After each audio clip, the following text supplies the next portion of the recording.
오늘은 마태복음 16장 13절에서 19절 말씀을 가지고 저주를 푸는 자라는 제목으로 여러분과 함께 말씀을 나누도록 하겠습니다.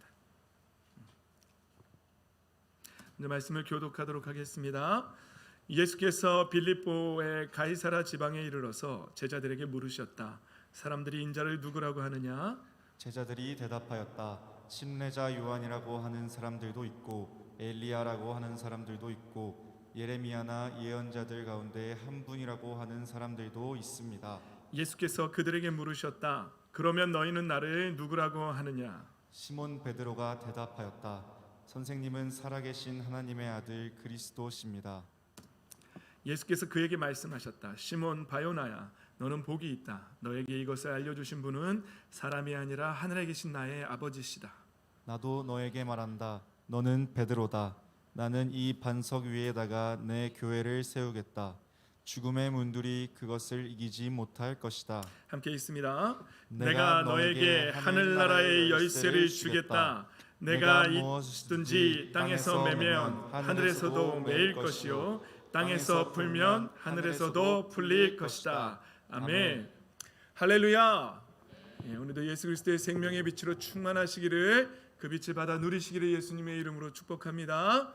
아멘. 네. 지난주에 제가 이런 말씀을 나눴죠. 하나님께서 우리에게 이 땅에 사람을 창조하시고 우리에게 복을 베푸셨다고 성경은 말하고 있어요. 그렇죠? 우리 창세기 1장 28절에 보면 하나님이 그들에게 복을 베푸셨다. 하나님이 그들에게 말씀하시기를 생육하고 번성하여 땅에 충만하여라 라고 이렇게 복을 주셨어요.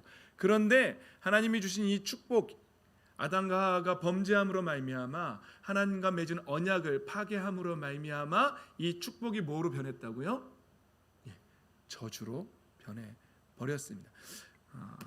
3장 16절에 보면 그래서 그 저주의 결과로 여자에게는 이렇게 말씀하셨다. 내가 너에게 임신하는 고통을 크게 더할 것이니 너는 고통을 겪으며 자식을 낳을 것이다. 내가 남편을 지배하려고 해도 남편이 너를 다스릴 것이다. 생육하고 번성하는 것은 하나님의 축복이었습니다. 그런데 아담과 하와가 범죄한 이후로 자녀를 낳고 그 자녀와 함께 살아가는 것 자체가 고통으로 변하는 저주가 되어버렸다는 것이죠. 지난주에 우리 말씀 나눴죠. 이 하와가 받은 자녀를 낳을 때 임신하는 고통이 출산할 때 그저 느끼는 통증이 더 커졌을 거라는 이 정도의 말씀이 아니라는 사실을 지난주에 나눴죠. 이것은 자녀를 키우면서 함께 누려야 할 그 행복함, 그 축복, 이루 말할 수 없는 그 관계의 축복이 자녀를 키우면서 고통스럽고, 그리고 또 남편과 아내 사이가 정말 행복하고 사랑스러워야 할 그 사이가 서로를 지배하려고 하는 그런 관계의 고통으로 그 관계가 깨져버렸다는 것이죠.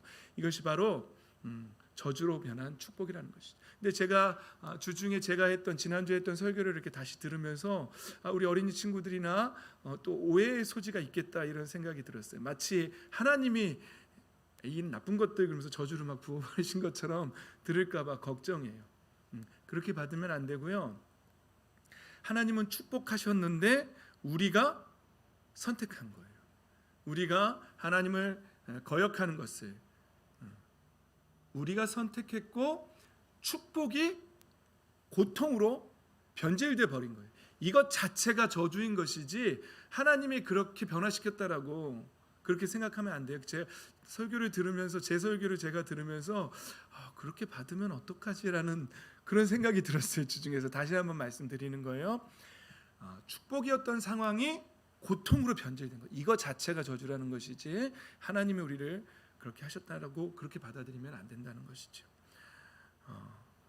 또 남자가 받은 것, 우리는 먼저 하나님이 우리를 창조하셨을 때에 하나님의 형상을 따라 우리의 모양대로 사람을 만들자, 그리고 이 땅을 우리를 대신해서 다스리게 하자라고, 그렇게 축복이었어요. 이 땅을 다스리는 것, 그때는 축복이었다는 것이지요. 그래서 제가 지난주에 제가 커피 볶는 것을 예로 들면서, 제가 커피를 볶을 때 일 자체는 힘들지만 이 커피를 마실 사람들을 생각하면 기뻤다고 제가 그렇게 표현했잖아요. 그러니까 처음에 우리가 받았던 일에 대한 것은 축복이었지 결코 고통은 아니었다는 것이지요. 그래서 제가 생각할 때 우리가 타락하지 않았다면 농사를 짓는 사람들은 그때 돈 때문에 농사를 짓는 것이 아니라 이것을 먹는 사람들이 얼마나 기쁠까라는 그런 기쁜 마음으로 농사를 지어서 나눠주고, 또 철을 잘 다루는 사람은 그것으로 또 기꺼이 사람들에게 필요한 것들을 만들어주고, 악기를 잘 다루는 사람, 여러 가지 은사를 받은 사람들이 돈이나 이기적인 것 때문에 일하는 것이 아니라 축복 가운데에서 서로를 축복하면서 기쁨으로 일하는 그런 것이었을 거라고요. 그러나 아담과 하와가 범죄했을 때에 타락함으로 말미암아 그 축복은 땅이 너에게 너 때문에 저주를 받을 것이고, 너는 죽는 날까지 수고를 할 것이고, 그리고 땅이 너에게 가시덤불과 엉겅퀴를 내게 될 것이라는 이 축복의 일이, 정말 기쁨이 넘쳐야 할 일들이 이제 저주의 상황으로, 고통으로 변질돼 버렸다는 것을 지난주에 우리가 나누지 않았습니까? 그래서 또 이 말씀도 가시덤불과 엉겅퀴가 단지 땅에서 나는 가시덤불과 엉겅퀴여서 나는 농사 안 지으니까 이것과 나는 상관이 없다라고 단순하게 받으면 안 된다는 거죠.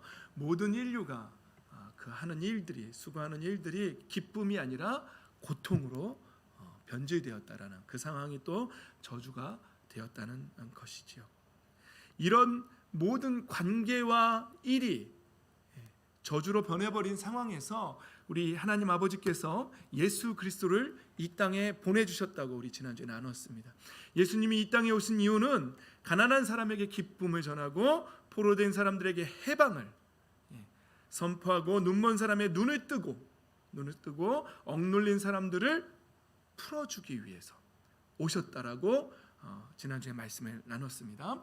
그래서 우리 예수님이 이 땅에 오신 이유는 다시 당신께서 십자가에서 우리를 대신해서 우리가 받은 그 저주를 풀어주기 위해서 예수님이 십자가에서 하나님의 어린 양으로서 이 땅의 모든 죄의 문제를, 그리고 저주의 문제를 몸에 짊어지시고 십자가에서 대신 죽어주셨다는 것이죠. 그리고 우리를 자유로 그 저주에서 풀어주시기 위해서 이 땅에 오셨다는 사실을 우리가 지난주에 나눴습니다. 할렐루야, 아멘. 그리고 요한복음 10장 9절 말씀에 보면 나를 통하여 그 문으로 들어오면 구원을 얻고 또 꼴을 얻을 것이라고 그렇게 말씀하셨습니다. 그리고 도둑이라고 비유된 악마는, 사탄은 다만 우리를 훔치고 죽이고 파괴하려고, 우리의 축복을 훔치고 우리의 기쁨을 슬픔으로 변화시키기 위해서, 변질시키기 위해서 왔다라는 것이죠. 그러나 예수님은 하나님의 자녀들로 하여금 양들이 생명을 얻고 또 더 넘치게 하려고 이 땅에 오셨다라고 말씀하셨습니다. 그래서 예수님은 선한 목자이시고 선한 목자는 양들을 위하여 목숨을 버린다라고 예수님 친히 말씀하셨습니다.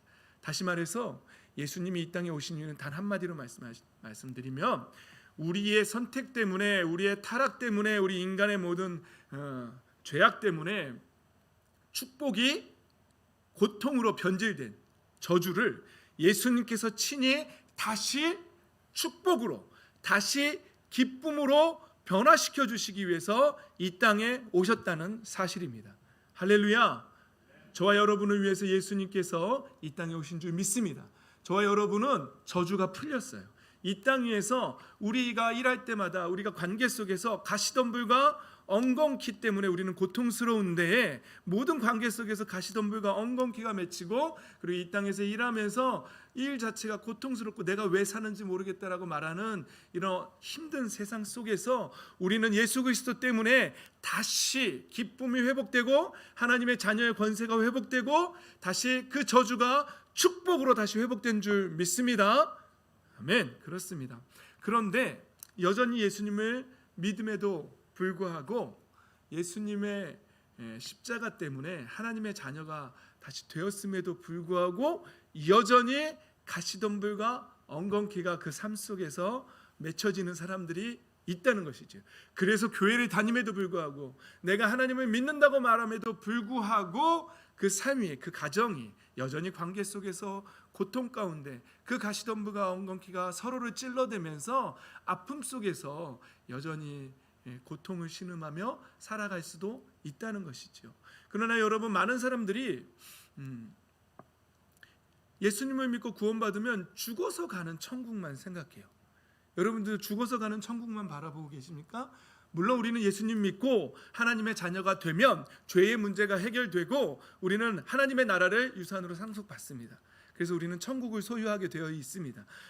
이미 정해졌습니다. 예수님을 믿는 순간. 그러나 죽어서 가는 천국만 천국이 아니고 우리는 이 땅 가운데 살아가는 동안에 우리의 삶 속에서, 관계 속에서 맺혀져 있는 가시덤불과 엉겅퀴, 그것들을 예수 그리스도 때문에 모든 것이 다시 축복으로 변해서 우리의 가정 안에서, 우리의 모든 관계 속에서 다시 기쁨이 넘치고 그 안에서 천국을 누리며 살아가야 될 줄 믿습니다. 여러분들에게 질문하겠습니다. 여러분들 예수님 믿으셨죠? 하나님의 자녀가 되셨죠? 이제 천국의 기쁨으로 살고 계십니까?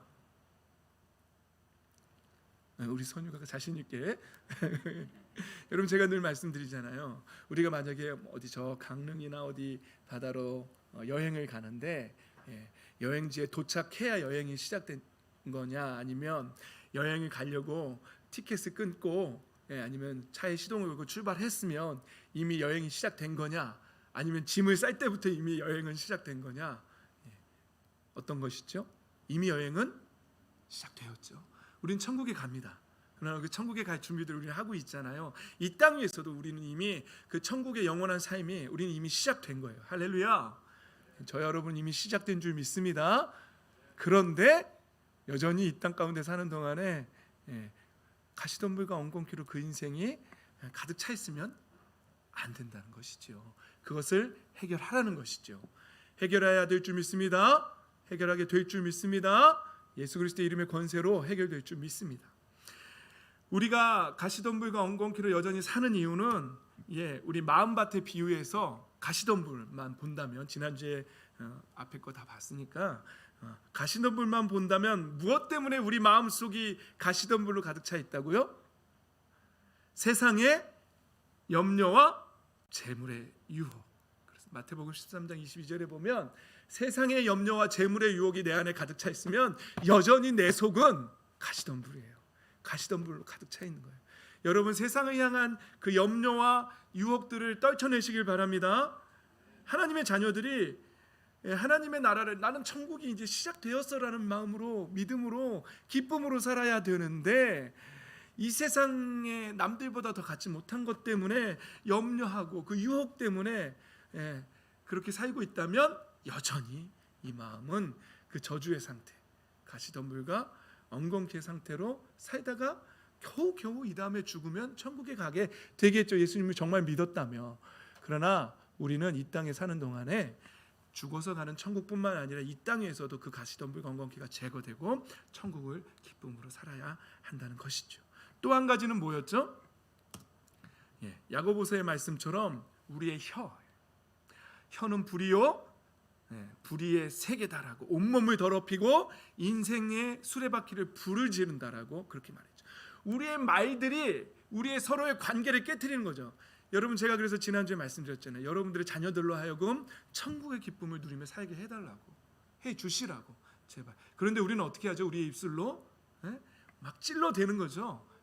오늘 아침에도 우리 사모님하고 저랑 계속 대화하면서 우리가 꼭 그래요. 개그맨들도 보면, 제가 실명을 거론해서 죄송한데 저는 그런 개그맨들을 제일 싫어해요. 박명수, 지상렬, 김구라, 이런 사람들 정말 싫어해요. 왜냐하면 개그를 그렇게 하는 거예요. 뭐 심영래 씨나 이런 분들은 이렇게 자기를 망가뜨려요. 막 바보 분장하고 와서 이렇게 막 넘어지는 척하고 막 이러면서 자기를 이렇게 바보로 만들면서 사람들을 웃겨요. 그럼 너무 재밌죠. 그런데 제가 싫어하는 개그맨들은 다른 사람을 막 깎아내려요. 그래서 그 사람들 막 비하하고 막 찌르고, 그냥 찌르기만 하는 게 아니라 찔러서 막 후벼 파야죠. 막 그래가지고 사람들을 막 깎아내려서 무시하고 민망하게 만들고, 그래서 웃기려고 해요. 그런 류의 개그를 하는 사람들이 제가 싫은 거예요. 그런데 제 삶을 제가 돌아봐도 저도 개그하는 스타일이 뭐 그러더라고요. 그래서 어느 날 제가 아침에 일어났는데 하나님께서, 성령님께서 제 마음에 저조라라는 감동을 주셨다고요. 그래서 제가 심지어는 저희 꿈의 교회 공동체 안에서 우리 어린이들이 사랑하는 어린이들이 저한테 덤빌 때가 있어요. 말로 아유 목사님이나 잘하세요 이러면서 막 까불 때가 있어요. 그러면 옛날 같았으면은 말로 제가 말로 콱 하겠는데 지금은 이제 성령님께서 저한테 저주라고 말씀하신 이유는 그래 그러면서 꼭 한마디 이렇게 올라오고 싶죠. 너 잘났어 이런 말이 여기까지 나오고 싶지만 이제 안 하려고 노력을 해요. 왜냐하면 우리는 참 본능이 그래요. 그 개그맨들만 그런 게 아니라 제가 살아보니까 저도 그렇고 우리 서로가 그러더라고요. 여러분들 보시면 알죠. 친구들끼리 말할 때 말투들을 보면 욕이 안 섞이면은 그 접속사들이 안 섞이면 말이 안 되죠. 이어지지 않으면서 막 상대를 막 욕으로 깔아뭉개고 막 그래야지만 뭔가 속이 후련하고 서로 막 누가 잘 까나 이런 거 하잖아요. 여러분들 어떠세요? 집에서는 어떠세요? 부부끼리는 어떠세요? 어떻게 해서든지 말 한마디라도 던져서 끝까지 해야 돼. 그러다 나중에는 집안 욕하고 말이죠. 이러면서 걷잡을 수 없는 지경까지 가게 되죠. 인간의 본성이 그래요. 어린아이도 그렇고요. 다 그렇더라고요. 그런데 우리가 오늘 이 야고보서의 말씀 보면 우리가 그 혀가 그렇다는 거예요. 그런데 우리 자녀들한테도 어떻게 해서든지 막 상처를 줘야 푹 찔러야 제가 시원한 저만 그런 거 아니죠? 그렇다는 거죠, 인간들이. 그래서 혀는 걷잡을 수 없는 악이고 죽음에 이르게 하는 도구로 가득 차 있다는 거죠. 아무도 이걸 길들일 수가 없다는 거죠. 이 혀를 길들일 수 있는 방법은 오직 한 가지. 성령으로 거듭나야 돼요. 하나님의 영으로 우리 안이 가득 차서 우리의 패러다임이 우리의 생각의 틀 자체가 뒤집어져야지만 이 혀를 길들일 수가 있어요. 제가 목사가 돼서 제가 이제 기도도 하고 말씀도 읽고 그러니까 성령님께서 제 안에서 좀 져줘라. 그러니까 제가 운전하다가도 저 인간이 했다가도 하나님이 기뻐하시지 않으니까 혀를 금하는 거죠. 그래서 좀 잘했으면 좋겠네. 운전을 좀 잘하셨으면 좋겠네. 좀 옆으로 비켜주셨으면 좋겠네. 이렇게만 말해도 참 좋더라고요. 운전을 좀 잘해주셨으면 좋겠네. 그런 바람이 있네. 이 정도까지만 하지 예전 같았으면 막 말로 막 하잖아요. 그런데 우리 인생의 가시덤불과 엉겅퀴로 맺혀지는 이유가 우리의 말 때문에 그렇다는 거죠. 그래서 여러분들의 자녀들을 제발 죽이지 말고 말로 죽이지 말고 오히려 칭찬하고 격려해서 하나님이 널 사랑하신단다라고 그렇게 말씀으로 주의 말씀으로 양육하고 훈육해서 천국의 기쁨을 누리게 하라는 것이죠. 누리게 해주라는 것이죠. 할렐루야. 그렇게 하고 계신 줄 믿습니다. 그렇게 하겠다고 다짐하시는 줄 믿습니다. 그리고 우리 아직 결혼 안 하신 청년들은 이 다음에 결혼하면 자녀들에게 꼭 그렇게 해주세요. 여러분들이 받지 못한 사랑까지 꼭 베풀어 주시기를 축복합니다. 그렇습니다. 그래서 우리가 여전히 하나님의 자녀로서 천국의 기쁨을 회복하며 살아야 됨에도 불구하고 여전히 가시덤불과 엉겅퀴로 이 땅을 살아가는 이유는 우리의 말 때문에 그리고 우리 안에 있는 욕심 때문에 그렇다는 것이죠. 그래서 지난주에 우리가 가시덤불을 제거하는 방법은 뭐라고요? 너희가 내 안에 머물러 있고 내 말이 너희 안에 머물러 있습니다. 예수님께서 하신 말씀이죠. 우리가 예수님 안에 거하고 예수님의 말씀이 우리 안에 머물러 있으면 우리가 무엇을 구하시든지 그대로 이루어질 것이라고 말씀하시는 거죠. 우리는 예수님 안에 날마다 머물러 있어야 될 줄 믿습니다. 항상 동행해야 돼요. 예수님과 함께 해야 돼요. 근데 저도 은혜가 끊어질 때가 있어요. 얼마 전에 우리 어느 목사님이 오셔서 스피커에 대해서 막 얘기를 해주셨는데 스피커에 막 저도 그 음질 좋은 거 듣는 거 되게 좋아하거든요. 그런데 거기에 막 집중하다 보면 어느 순간 제가 예수님을 순간 잊어버려요. 온전히 그 스피커에만 100% 몰두하는 거예요. 그래서 막 우리 곧 이제 이거 바꿔볼까 생각 중에 있거든요. 그런데 제가 그걸 알아요. 이 세상 것에 매이면요, 거기에 집중하면은요, 순간 예수님을 놓쳐요. 예수님과 관계없는 사람처럼 살아요. 그럴 때가 참 많아요. 그래서 제가 말씀드리잖아요. 어떤 분은 기도가 영적인 뭔가를 쌓는 시간이라고 표현하시지만 저는 기도 시간은 지우는 시간이라고요. 세상에 속한 헛된 마음들을 지우는 시간들, 세상에 갖고 싶은 것들, 세상 유혹들을 지워내는 시간. 그리고 내 안에 있는 모든 음란한 것들, 이런 것들을 지워내는, 내 안에 있는 혈기를 지우는 시간. 그래서 온전히 하나님의 영이 나를 다스리시고 온전히 나의 마음이 하나님으로, 하나님의 영으로, 성령 하나님으로 가득 차기를 구하는 시간. 이 시간이 기도하는 시간이라는 것이죠. 그런데 우리가 예수님 안에 머물러 있는 게 참 중요해요. 항상 머물러 계시기를 예수님의 이름으로 축복합니다. 그래야 돼요. 그리고 서로 사랑하라고 말씀하시는 거죠. 그런 사람만 또 서로 사랑할 수 있는 것이죠. 가시덤불을 제거하는 방법은 또 요한복음 16장에 내 이름으로 구하라는 것이죠. 너희가 아무것도 내 이름으로 구하지 않았는데 구하라. 그러면 받을 것이라는 것이죠. 그래서 우리가 우리 인생의 이 가시덤불이 제거되기를 우리가 자녀와 부모와의 관계 속에서, 또 우리 친구와 친구와의 관계 속에서, 또 부부의 관계 속에서 그 서로를 찔러대는 가시덤불과 엉겅퀴, 또 내 안에 있는 인격적인 그 어두움들 때문에 아직도 빛으로 나아가지 못한 과거부터 온 상처들이 만들어낸 그 쓴뿌리라고 표현하는 그 가시들이 나도 찌르고 또 내 주변에 있는 사람들도 찌른다는 것이, 그것을요 예수 그리스도의 이름으로 깨뜨리라는 거예요. 어둠은 깨질지어다. 내 안에 있는 모든 어두움의 것들은 물러갈지어다라고 명령하라고요. 그게 예수 그리스도의 이름의 권세를 쓰는 거예요. 구하라는 거예요. 내 이름으로 구하라는 거예요. 모든 자녀와의 관계 속에서 깨져 있는 모든 것들이 예수님의 이름으로 다 회복되기를 선포하십시오. 생명의 빛을 선포하십시오. 그럼 회복될 줄 믿습니다. 아멘. 구하라는 것이요. 그리고 시편 42편에 보면 내 영혼아 어찌하여 내가 그렇게 낙심하냐라고 선포하라는 거예요. 낙심하지 마라. 너는 하나님을 바라라. 하나님을 기다려라. 그리고 나는 다시 찬양하겠다라고 다짐하고 선포하라는 것이죠. 그렇게 할 때에 우리의 인생에서 모든 가시덤불과 엉겅퀴가 제거되고 우리는 죽어서 가는 천국뿐만 아니라 이 땅을 살아가는 동안에 하나님의 자녀로서 누릴 수 있는 천국을 누리며 기쁨을 맛보며 살아가게 될 줄 믿습니다. 아멘. 그런데요, 오늘 본문으로 이제 들어가야 되는 거예요. 지금까지는 지난주 말씀을 복습한 거고요. 이제 오늘 본문으로 들어갑시다. 오늘 본문에 보면은요, 예수님이 제자들을 가이사라 빌립보 지방에 가서 이렇게 질문하죠. 사람들이 날 누구라고 하니? 그랬더니 더러는 엘리야, 뭐 이사야, 뭐 예레미야, 뭐 그 외의 선지자라고 막 합니다. 그랬어요. 그랬더니 예수님이 그러면 그 사람들은 그러고 너희는 나를 누구라고 하는? 예수님 물어보면 김강민의 신앙 고백은 뭐냐고 물어보시는 거예요. 정면으로 도전하는 거예요. 너는 나를 도대체 누구라고 하느냐? 너는 나를 누구라고 믿느냐? 이렇게 물어보는 거예요. 시면 거론해서 미안해요. 오현수에게도 질문하는 거예요. 너는 나를 누구라고 보느냐?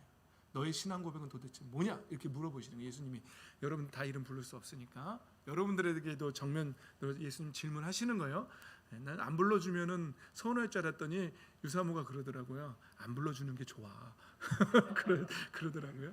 오케이. 오늘 예수님이 우리에게 질문하시는 거예요. 너는 나를 누구라고 하느냐? 그냥 한번 일주일에 한번 왔다가 가는 이웃집 아저씨 정도로 생각하냐? 그냥 뭐 부모에게 인사 정도 하는 것 정도로 그 정도 예의를 갖추기 위해서 주일날 한번 나오는 그 정도로 나를 고백하냐?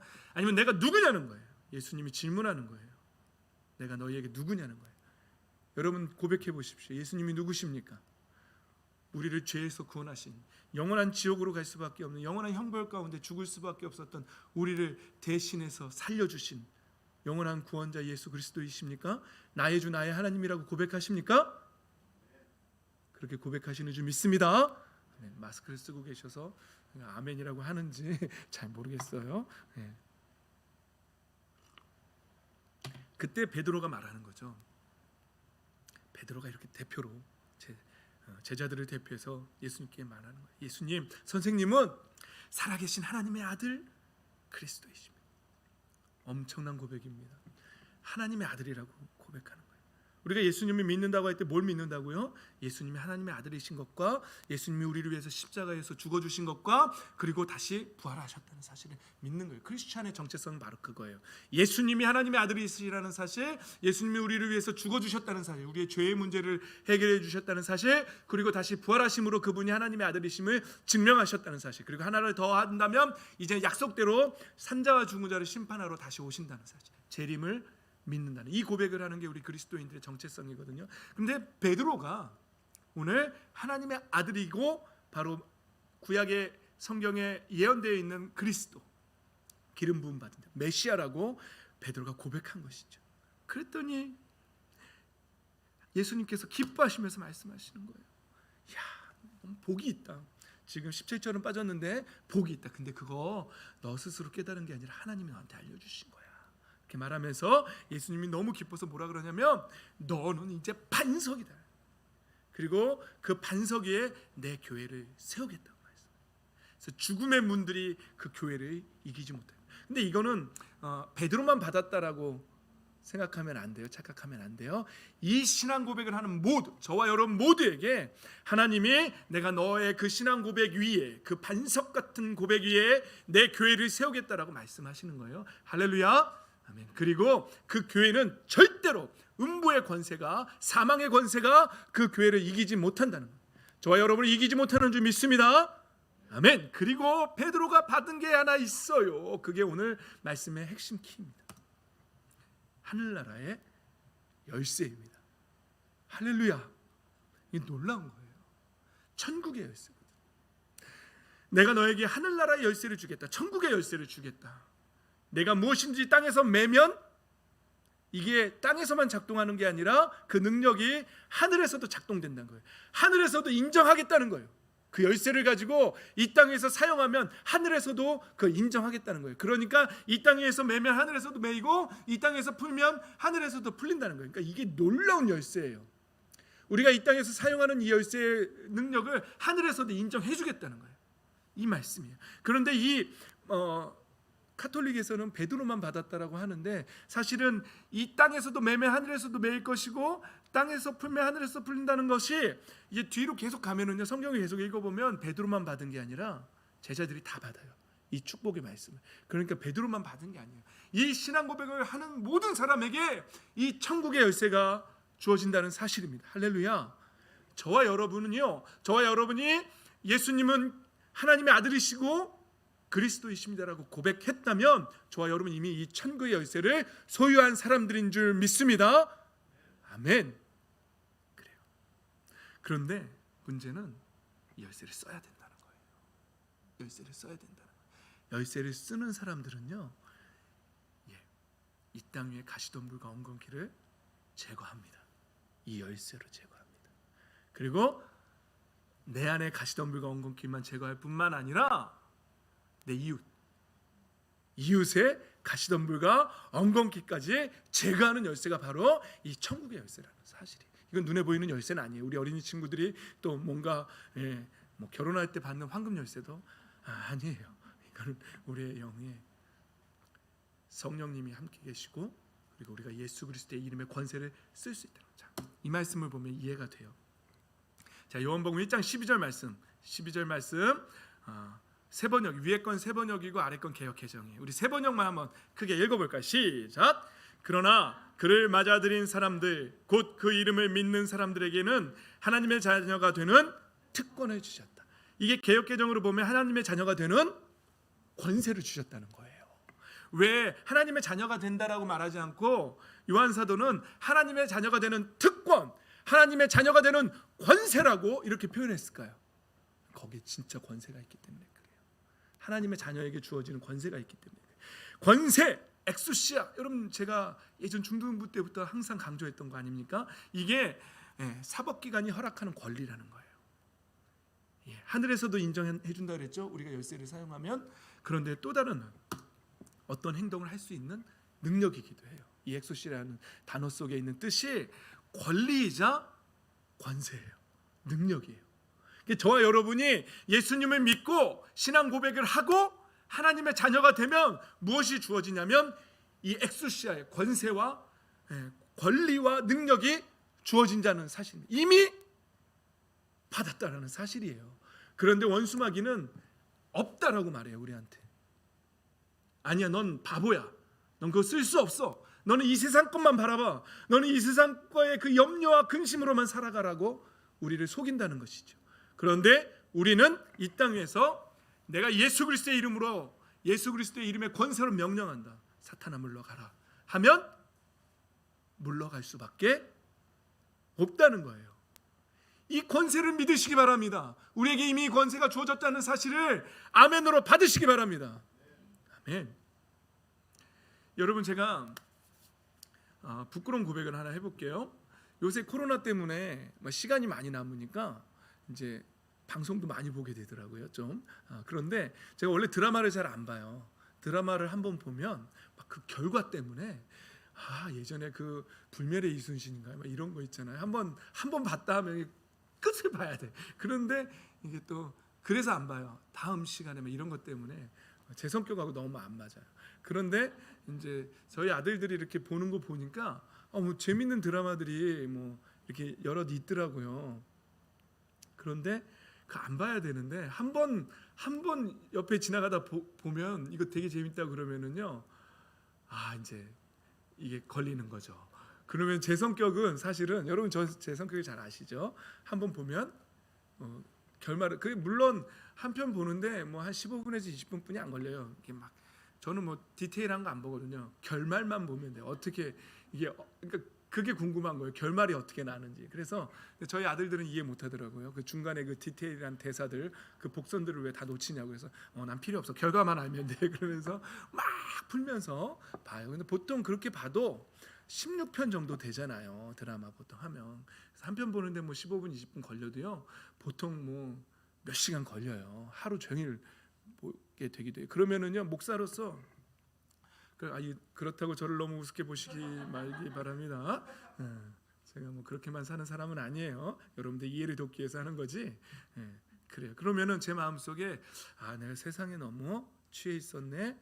그러면은 마음에 좀 그런 게 와요.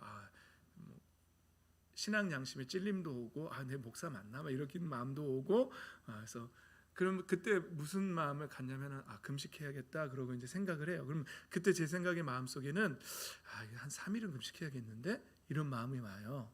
그런데 그 다음 날에 기도를 시작하잖아요. 그러면요 놀라운 일이 있어요. 제가 뭐 만약에 드라마를 10시간을 봤다 예를 들어서 그러면 10시간은 기도 이상 해야 풀릴 것 같죠. 그런데요.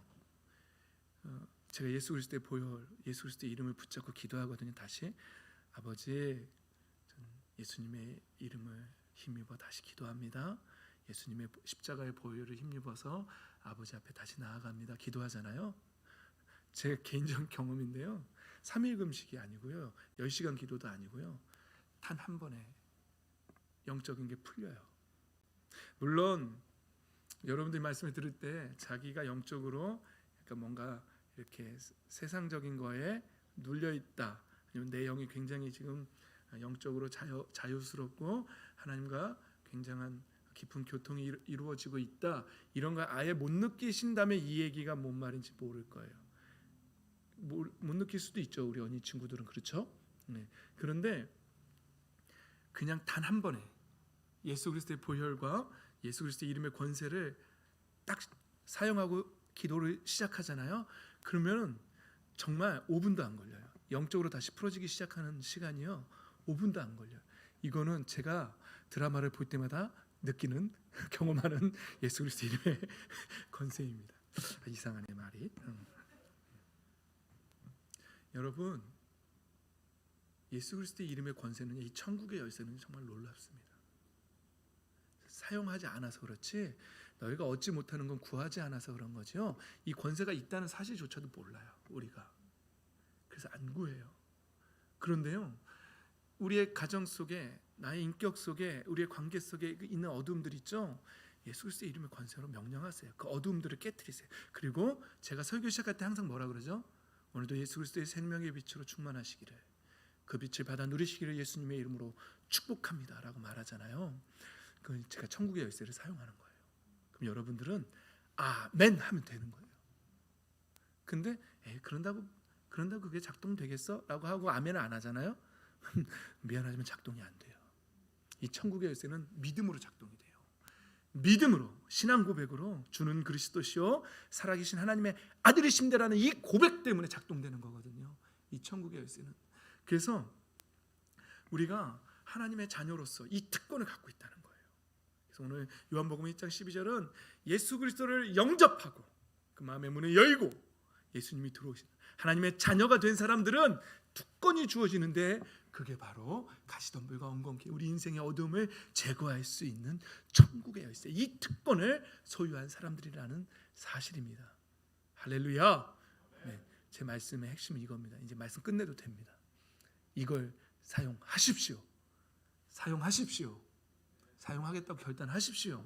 제발 하나님의 자녀들이 우울해하고 낙심하고 처져 있지 마세요.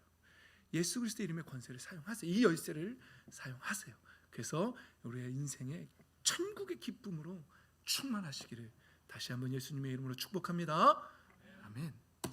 마태복음 7장 7절입니다. 예수님 말씀하시는 거예요. 한번 읽어봅시다. 시작. 구하여라. 그리하면 하나님께서 너희에게 주실 것이다. 찾아라. 그리하면 너희가 찾을 것이다. 문을 두드려라. 그리하면 하나님께서 너희에게 열어주실 것이다. 구하는 사람마다 얻을 것이요 찾는 사람마다 찾을 것이요 문을 두드리는 사람에게 열어주실 것이다. 아멘. 여러분 구하시기 바랍니다. 예수 그리스도의 이름으로 구하시기 바랍니다. 예수 그리스도의 이름의 권세로 찾으십시오. 그리고 문을 두드리십시오. 그러면 기쁨의 문이 열리고 생명의 문이 열리고 영광의 문이 열리고 성령 충만의 문이 열릴 줄 믿습니다. 이 권세를 사용하십시오. 그래서 요한복음 16장 다시 한번 말씀드립니다. 지금까지는 너희가 아무것도 내 이름으로 구하지 않았다. 어떻게 하라고요? 구하여라. 그러면 받을 것이다. 그래서 너희의 기쁨이 넘치게 될 것이다. 이 예수 그리스도의 이름의 권세를 사용하라는 것입니다. 지금까지 너희가 그 권세를 사용하지 못했다는 거예요. 그러나 이제 내가 너희를 위해서 십자가에서 죄의 문제를 해결할 것이고 그리고 부활로 내가 하나님의 아들임을 증명할 것이다. 그리고 너희를 하나님의 자녀로 삼을 것이다. 구하라는 거예요. 내 이름으로 구하라는 거예요. 구하십시다. 그래서 이 기쁨이 충만해집시다. 할렐루야. 아멘. 마지막입니다. 먼저는 1번은 내 인생의 내 내면에 있는 어두움을 예수 그리스도의 이름의 권세로 사용해서 이 어둠을 해결하십시오. 그리고 세상을 사랑하는 마음도 해결하십시오. 이 안에 있는 가시덤불과 엉겅퀴를 해결하십시오. 그 다음은 부부와의 관계 속에서 자녀와의 관계 속에서 이 이름의 권세를 사용하십시오. 그래서 가시덤불과 엉겅퀴를 제거하십시오. 그래서 이미 시작된 이 천국의 여정이 이 영원한 생명의 기쁨을 누리게 되십시오. 마지막 누가복음 10장 5절 6절 말씀 함께 읽어보겠습니다. 시작. 어느 집에 들어가든지 먼저 이 집에 평화가 있기를 빕니다 하고 말하여라. 거기에 평화를 바라는 사람이 있으면 너희가 비는 평화가 그 사람에게 내릴 것이요 그렇지 않으면 그 평화가 너희에게 되돌아올 것이다. 이 말씀은 누가복음 10장에 있는데 예수님께서 70명의 제자들을 파송하는 장면에서 나오는 말씀입니다. 그들에게 귀신을 내어쫓고 병을 고칠 수 있는 능력을 부여한 다음에 그들을 보내십니다. 파송합니다. 그리고 말씀하시는 거예요. 그 능력을 갖고 있는 제자들에게 어느 집에 가든지 뭘 하라고요? 이 집에 평안이 있을지어다. 평강이 있을지어다. 평화가 있을지어다. 예수 그리스도의 이름의 권세로 천국의 열쇠를 사용해서 그것을 축복하라는 거예요. 그러면 그 집에 그 복을 받을 수 있는 준비가 되어 있으면 그 복이 그 가정에 임할 거라는 사실입니다. 여러분들이 목사들을 불러서 가정에서 신방해달라고 부탁하는 이유가 뭐예요? 이거 해달라고 하는 거예요. 그래서 저희가 가서 선포해 주는 거예요. 그런데 요즘은 문화가 목사님들이 가정에 찾아오는 거 싫어하는 문화잖아요. 아파트 문화고. 그래서 저도 원치 않으면 안 가요. 굳이 바라지 않는데 뭐하러 갑니까? 저도 갔다 왔다 갔다 귀찮은데. 그런데 여러분 원하면 말씀하세요. 제가 가서 딴 거 안 하고요. 그냥 예수님의 이름으로 평화가 있을지어다라고 말만 하면 돼요. 저는. 왜냐하면 이게 성경이기 때문에 그래요. 그 가정에 평강을 빌어주는 거예요. 그럼 그 가정이 받을 준비가 되어 있으면 받는 거예요. 그런데 좀 제가 말을 좀 너무 함부로 했나요? 귀찮아도 꼭 가겠습니다.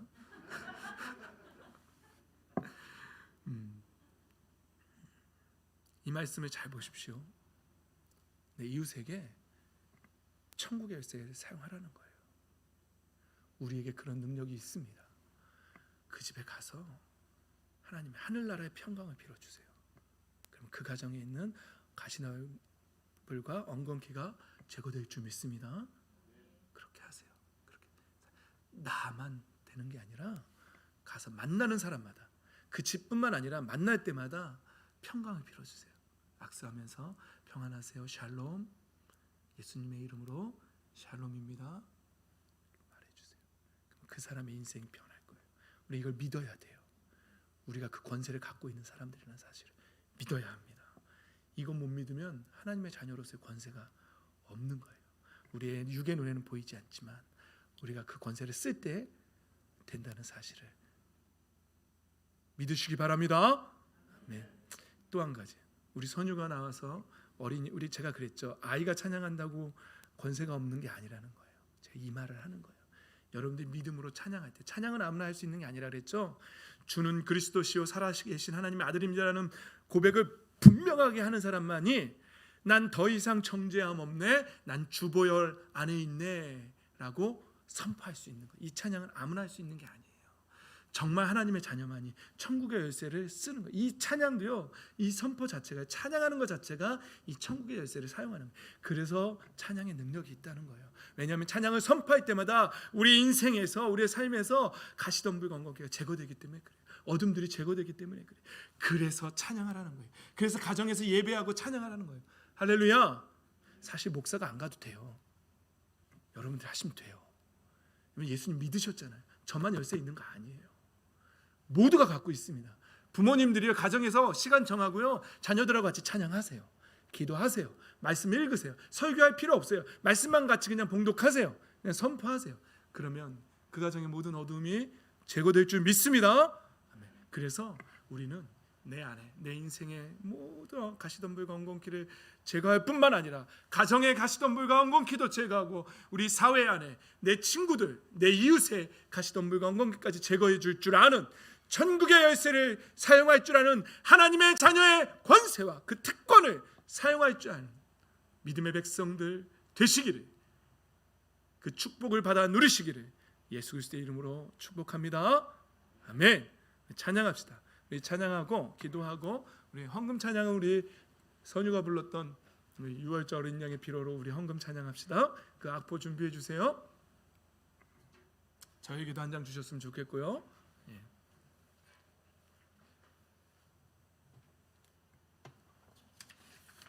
우리 이 시간에 찬양하는데 가사가 이렇습니다. 나를 살리신 분이 있네, 나에게 능력 주셨네, 예수님, 예수님. 나에게 소망 주셨네, 모든 약속 이루시네, 예수님, 예수님. 예수 이름을 외쳐 날 살리신 능력의 그 이름, 예수 이름으로 다 일어나 묶인 것 끊겼네. 이 찬양 우리 믿음으로 선포할 때 우리의 인생에 있는 모든 어두움들이, 모든 가시덤불과 엉겅퀴들이 제거될 줄 믿습니다. 찬양합시다.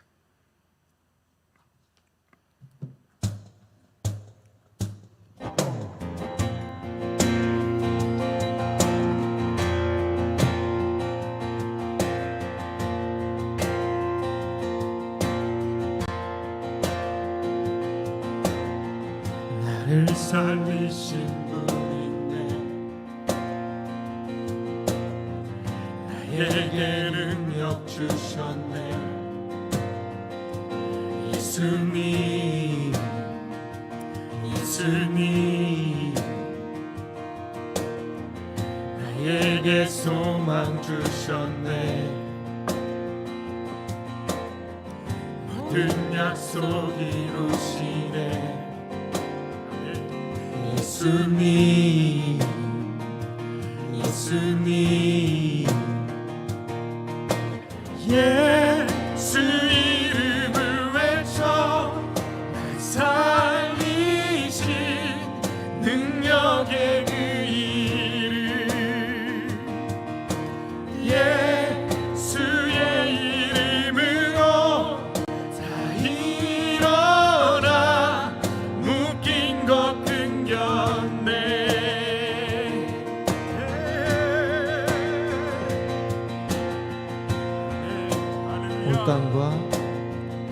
땅과 하늘 외쳐라,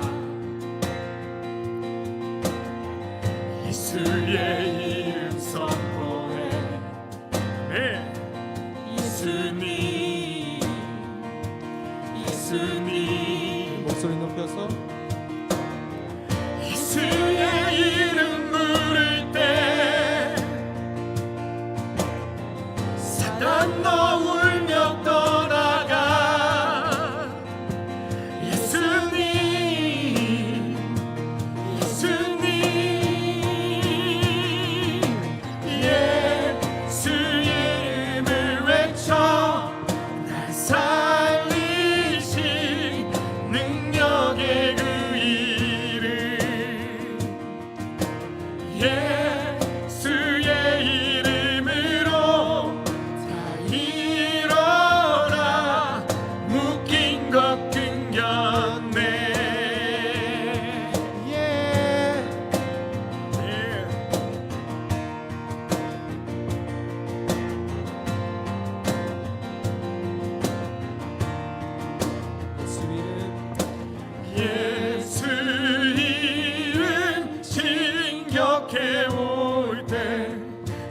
사단의 권세 다 무너져 가장 높은 예수의 이름 그 힘과 영광은 영원해 예수 이름 진격해 올 때 사단의 권세 다 무너져 가장 높은 예수의 이름 그 힘과 영광은 영원해 그 힘과 영광은 영원해 그 힘과 영광은 영원해